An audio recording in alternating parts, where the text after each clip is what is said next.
নিয়ন্ত্রণ হারিয়ে দোকানে ঢুকলো ট্যাঙ্কার, মৃত এক, আহত 6।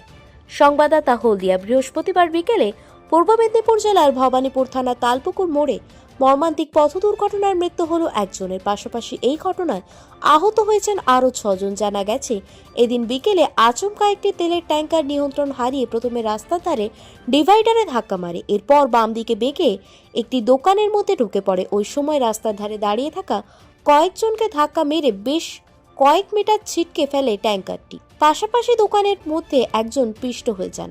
ঘটনাস্থলেই মৃত্যু হয় তার। পাশাপাশি গুরুতর আহত অবস্থায় আরও 6 জনকে তড়িঘড়ি উদ্ধার করে তাম্রলিপ্ত মেডিকেল কলেজ হাসপাতালে নিয়ে যাওয়া হয়। ইতিমধ্যে পুলিশ ট্যাঙ্কারটিকে আটক করেছে।